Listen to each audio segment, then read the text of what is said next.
ಎಲ್ರಿಗೂ ನಮಸ್ಕಾರ. Universe love ಚಾನಲ್ಗೆ ನಿಮ್ಮೆಲ್ಲರಿಗೂ ಸ್ವಾಗತ. ಗೈಸ್, ಬಿಗ್ ಬಾಸ್ ಅವರು ಎಷ್ಟು ಬುದ್ಧಿವಂತರು ಅಂದರೆ ಅಷ್ಟು ಬುದ್ಧಿವಂತರು ಅಂತ ಹೇಳೋಕ್ಕೆ ಆಗಲ್ಲ. ಏಕೆಂದರೆ starting ticket to finale task Dhruvanth ಮತ್ತು ಗಿಲ್ಲಿ ನಡುವೆ ಇಡ್ತಾರೆ. ಅಲ್ಲಿ ಧ್ರುವಂತ್ ಅವ್ರು ಗೆಲ್ತಾರೆ, ಗಿಲ್ಲಿ ಟಿಕೆಟ್ ಟು ಫಿನಾಲೆಯಿಂದ ಹೊರಗಡೆ ಉಳಿತಾರೆ. ಈಗ ಧ್ರುವಂತ್ ಅವರು ಟಿಕೆಟ್ ಟು ಫಿನಾಲಿಗೆ ಸೆಲೆಕ್ಟ್ ಆಗಿಲ್ಲ, ಬಟ್ ಅವರು ಇನ್ನೊಂದು ಟಾಸ್ಕ್ ಯಾವ ಟಾಸ್ಕಲ್ಲಾರ ಆಡಿದ್ರೆ ಆ ಟಾಸ್ಕಲ್ಲಿ ಸೋತ್ರೆ ಅವರು ಕೂಡ ಟಿಕೆಟ್ ಟು ಫಿನಾಲೆಯಿಂದ ಹೊರಗಡೆ ಉಳಿತಾರೆ. ಒಟ್ನಲ್ಲಿ ಎಲ್ಲ ಟಾಸ್ಕಲ್ಲೂ ಆಡಿ ಕೊನೆಗೆ ಯಾರು ಉಳಿತಾನೋ ಅವನು ಟಿಕೆಟ್ ಫಿನಾಲಿಗೆ ಹೋಗೋದು ಅಂತಲೇ ಹೇಳ್ಬೋದು. ಈಗ ಬಿಗ್ ಬಾಸ್ ಅವರು ಈಗ 2ನೇ ಟಾಸ್ಕ್ ಕೊಟ್ಟಿದ್ದಾರೆ. ಯಾವ ಥರ ಅಂದರೆ ಈಗ ಧನುಷ್ ಅವರು ಕೂಡ ಟಿಕೆಟ್ ಫಿನಾಲಿಗೆ ಆಲ್ರೆಡಿ ಹೋಗಿದ್ದಾರೆ, ಫೈನಲ್ಗೆ ಹೋಗಿದ್ದಾರೆ. ಈಗ ಗಿಲ್ಲಿ ಅವರು ಆಡೋ ಆಗಿಲ್ಲ, ಇನ್ಯಾವ ಟಾಸ್ಕು ಆಡೋಂಗಿಲ್ಲ. ಅವ್ರು ಏನಂದ್ರೆ ಟಿಕೆಟ್ ಫಿನಾಲಿಂದ ಹೊರಗಡೆ ಉಳಿದ್ಬಿಟ್ಟಿದ್ದಾರೆ ಆಲ್ರೆಡಿ. ಈಗ 6 ಜನ ಉಳ್ಕೊಂಡಿದ್ದಾರೆ. ಆ 6 ಜನ 3 ಜನ ಟೀಮ್ ಮಾಡ್ಕೊಬಿಡಿ ಅಂತ ಹೇಳಿದ್ದಾರೆ. ಅಂದರೆ ನೀವೇ ಮಾತಾಡ್ಕೊಂಡು ಒಂದೊಂದು ಗ್ರೂಪ್ ಮಾಡ್ಕೊಳ್ಳಿ, 3 ಜನ ಟಾಸ್ಕ್ಗೋಸ್ಕರ ಅಂತ ಹೇಳ್ತಾರೆ. ಆದರೆ ಇಲ್ಲಿ ಅಶ್ವಿನಿ ಅವ್ರು ಎಷ್ಟು ಬುದ್ಧಿವಂತರು ಅಂದರೆ, ಅಲ್ಲಿ ಬಿಗ್ ಬಾಸ್ ಅವ್ರು ಹೇಳ್ತಿದ್ದಂಗೆ ಟಾಸ್ಕ್ ಬುಕ್ ಹೋಗ್ತಿದ್ದಂಗೆ ಕಾವ್ಯಾಂಕ ಕರೆದ್ಬಿಡ್ತಾರೆ. ನಾವು 3 ಜನ ಆಗ್ಬಿಡೋಣ, ಚೆನ್ನಾಗಿ ಆಡ್ತೀವಿ, ನಾವೆಲ್ಲ ಸ್ಟ್ರಾಂಗ್ ಇದ್ದೀವಿ ಅನ್ನೋ ರೀತಿ ಕರೆದು ಪ್ಯಾಚಪ್ ಮಾಡ್ಕೊಬಿಡ್ತಾರೆ.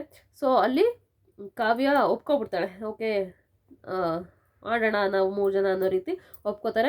ಇಲ್ಲಿ ಯಾವ ಥರ ಅಂದರೆ, ಈಗ 3 ಜನ ಈ ಟಾಸ್ಕ್ ಸೋಲ್ತಾರೆ, ಒಬ್ಬರು 3 ಜನ ಗೆಲ್ತಾರೆ ಅಂದ್ಕೊಳ್ಳಿ. ಒಂದು ಟೀಮ್ ಗೆಲ್ಲುತ್ತೆ, ಒಂದು ಟೀಮ್ ಸೋಲುತ್ತೆ ಅಂತ ಅಂದ್ಕೊಳ್ಳಿ. ಈಗ ಯಾವ 3 ಜನ ಸೋಲ್ತಾರಲ್ಲ ಅವ್ರು 3 ಜನ ಕೂಡ ಟಿಕೆಟ್ ಫಿನಾಲೆಯಿಂದ ಹೊರಗಡೆ ಉಳಿತಾರೆ. ಈಗ ಯಾವ 3 ಜನ ಗೆಲ್ತಾರಲ್ಲ ಅವ್ರು 3 ಜನ ಕೂಡ ಟಿಕೆಟ್ ಫಿನಾಲೆ ಇನ್ನೊಂದು ಹಂತದ ಟಾಸ್ಕ್ನ ಆಡೋಕ್ಕೆ ಹೋಗ್ತಾರೆ. ಈ ಥರ ಆಗೋದು. ಸೊ ಈಗ ಯಾವ್ಯಾವ ಥರ ಯಾರ್ಯಾರು ಟೀಮ್ ಆಗಿದ್ದಾರೆ ಅಂತ ಫಸ್ಟ್ ಹೇಳ್ಬಿಡ್ತೀನಿ. ಅಶ್ವಿನಿ, ಧ್ರುವಂತ್, ಕಾವ್ಯ ಒಂದು ಟೀಮ್ ಆಗಿದ್ದಾರೆ. ಇಲ್ಲಿ ರಾಶಿಕಾಗೆ ರಕ್ಷಿತಾ ಆಪ್ಷನ್ನಾಗಿ ಇಳ್ಕೊಬಿಟ್ಟಿದ್ದಾರೆ. ಅಂದರೆ ರಾಶಿಕಾ ಏನಂದರೆ, ಇವಳು ಬೇಗ ಪ್ಯಾನಿಕ್ ಆಗ್ತಾಳೆ, ಇವಳಿಗೆ ಅರ್ಧಕ್ಕರ್ಧ ಟಾಸ್ಕೇ ಅರ್ಥ ಆಗೋಣ ಅನ್ನೋ ರೀತಿ ಮಾತಾಡ್ತಾರೆ. ಅದಕ್ಕೆ ಕಾವ್ಯ ಆ ಕಡೆ ಹೋಗಿದ ತಕ್ಷಣ ಇವಳು ಹೇಳ್ತಾಳೆ, ರಕ್ಷಿತಾ ಹೇಳ್ತಾಳೆ ರಾಶಿಕಂಗೆ, ಈಗ ನಾನೇ ಆಪ್ಷನ್, ನಿನಗೆ ಇನ್ಯಾರೂ ಇಲ್ಲ, ನೀನು ನನ್ನನ್ನೇ ಕರಿಬೇಕು, ನಾನು ಇಷ್ಟವರೆಗೂ ನನಗೆ ಕರೆಯಲ್ಲ, ನೀನು ಹಾಗೆ ಹೀಗೆ ಅಂತಿದ್ಲ, ಈಗ ನಾನೇ ಆಪ್ಷನ್ ಇರೋದು, ಅದು ಹೆಂಗೆ ಇದು ಮಾಡ್ತೇವೆ ಮಾಡು ಅನ್ನೋ ರೀತಿ ಮಾತಾಡ್ತಿದ್ದಾರೆ. ಈಗ ಇನ್ನೊಂದು ಏನಂದರೆ, ಈಗ ಅವಳು ಹಂಗೆ ಹೇಳ್ತಿದ್ದಾಳಲ್ಲ, ಕಾವಿನ ಹತ್ರನೂ ಹೋಗಿ ಹೇಳ್ತಿದ್ದಾಳೆ, ರಘು ಸರ್ ಹತ್ರನೂ ಹೋಗಿ ಹೇಳ್ತಿದ್ದಾಳೆ ರಾಶಿಕಾ. ಅವಳು ತುಂಬ ಪ್ಯಾನಿಕ್ ಆಗ್ತಾಳೆ ಸರ್, ಅವಳಿಗೆ ಟಾಸ್ಕೇ ಅರ್ಥ ಆಗಲ್ಲ, ಸುಮ್ಮನೆ ಏನೋ ಮಾಡೋಕ್ಕೋಗಿ ಏನೋ ಮಾಡಿಬಿಡ್ತಾಳೆ. ಅಂದರೆ ಅವಳು ಆಡೋ ಆಟದಿಂದ ನಾವು 3 ಜನ ನಮಗೂ ಟಿಕೆಟು ಫಿನಾಲೆ ಟಾಸ್ಕ್ ಸಿಗೋದಿಲ್ಲ, ನಾವು ಮುಂದಿನ ಹಂತಕ್ಕೆ ಆಟ ಆಡೋಕ್ಕಾಗೋದಿಲ್ಲ ಅನ್ನೋ ರೀತಿ ರಾಶಿಕಾ ಅವ್ರು ಮಾತಾಡ್ತಿದ್ದಾರೆ ಅಂತಲೇ ಹೇಳ್ಬೋದು. ಈಗ ರಕ್ಷಿತ್ ಅವರು ರಘುವ್ರನ್ನ ಇನ್ಫ್ಲೂಯೆನ್ಸ್ ಮಾಡ್ತಿದ್ದಾರೆ. ಅಂದರೆ ಅವಳು ಫುಲ್ಲು ಸೆಲ್ಫಿಶ್ ಇದ್ದಾಳೆ ರಾಶಿಕಾ. ನಾವು ಅಂದರೆ ನಮಗೇನು ಪರ್ಸ್ನಲ್ ಕನೆಕ್ಷನ್ ಇಲ್ಲ ಅಲ್ಲ ಅವಳ ಹತ್ರ ಅನ್ನೋ ರೀತಿ ಹೇಳ್ತಿದ್ದಾಳೆ. ಆಗ ರಾಶಿಕಾ ಹೇಳ್ತಿದ್ದಾರೆ, ಹಂಗಾರೆ ನಿಮ್ಮಿಬ್ರಿಗೆ ಏನು ಪರ್ಸ್ನಲ್ ಕನೆಕ್ಷನ್ ಇದೆ ಅನ್ನೋ ರೀತಿ ಕೇಳ್ತಾಳೆ. ಆಗ ನೀನು ನನ್ನನ್ನು ಇಷ್ಟು ಕೆಳಗಡೆ ಇಟ್ಟು ಮಾತಾಡ್ತಿದ್ದಿಲ್ಲ, ನಾನು ನಿನ್ನನ್ನು ಇದಕ್ಕಿಂತ ಕೆಳಮಟ್ಟಕ್ಕೆ ಇಳಿದು ಮಾತಾಡ್ಬೋದು ನಾನು ಅನ್ನೋ ರೀತಿ ಇದು ರಾಶಿಕಾ ಅವ್ರು ಕೂಡ ರಕ್ಷಿತಾಗೆ ಹೇಳ್ತಿರ್ತಾರೆ.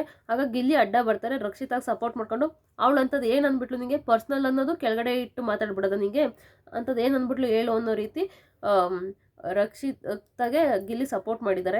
ಆಗ ರಾಶಿಕಾ ಹೇಳಿದ್ದಾಳೆ, ನೀನು ಬುದ್ಧಿ ಬಿಡೋದೇ ಇಲ್ಲ ಗಿಲ್ಲಿ, ನೀನು ಯಾವುದೇ ರೀತಿ ನೀನು ಚೇಂಜೇ ಆಗೋದಿಲ್ಲ, ನೀನು ಅದಕ್ಕೋಸ್ಕರ ನೀನು ಬುದ್ಧಿ ಬಿಟ್ಟಿಲ್ಲ, ಅದಕ್ಕೋಸ್ಕರ ನೀನು ಇಲ್ಲೇ ಇರೋದು, ನಿನ್ನ ಕೀಳು ಬುದ್ಧಿ ನೀನು ಬಿಡೋದೇ ಇಲ್ಲ, ನಿನ್ನ ವ್ಯಕ್ತಿತ್ವನೇ ಸರಿ ಇಲ್ಲ ಅಂತ, ಗಿಲ್ಲಿ ವ್ಯಕ್ತಿತ್ವ ಸರಿ ಇಲ್ಲ ಅನ್ನೋ ರೀತಿ ಮಾತಾಡಿದ್ದಾರೆ ರಾಶಿಕಾ ಅವರು. ಯಾರ ವ್ಯಕ್ತಿತ್ವದ ಬಗ್ಗೆ ಯಾರೂ ಮಾತಾಡೋಕ್ಕೆ ಆಗೋದಿಲ್ಲ, ಯಾಕಂದರೆ ಅವ್ರವ್ರ ವ್ಯಕ್ತಿತ್ವ ಅವ್ರು ಎಲ್ಲರೂ ಚೆನ್ನಾಗೇ ಇದ್ದಾರೆ. ಸೊ ಗಿಲ್ಲಿ ವ್ಯಕ್ತಿತ್ವದ ಬಗ್ಗೆ ಮಾತಾಡೋದು ನನಗೆ ಅಷ್ಟು ಸರಿ ಅನಿಸಲ್ಲ. ಗಿಲ್ಲಿ ವ್ಯಕ್ತಿತ್ವನೇ ನಿಜವಾಗ್ಲೂ 100% ಸಖತ್ತಾಗಿದೆ. ಎಲ್ಲರ ಜೊತೆ ಕಾಮಿಡಿಯಾಗಿ ಖುಷಿಯಾಗಿ ಚೆನ್ನಾಗೇ ಇದ್ದಾನೆ. ಇದ್ರ ಬಗ್ಗೆ ನಿಮ್ಗೇನು ಅನಿಸುತ್ತೆ ಗೈಸ್? ಯಾವ ಟೀಮ್ ಗೆಲ್ಲಬೇಕು, ಯಾರು ಟಿಕೆಟು ಫಿನಾಲ್ ಟಾಸ್ಕ್ ಮುಂದಿನ ಅಂತ ಟಾಸ್ಕ್ ಆಡಬೇಕು ಅಂತ ದಯವಿಟ್ಟು ಕಮೆಂಟ್ ಬಾಕ್ಸಲ್ಲಿ ಕಮೆಂಟ್ ಮಾಡಿ.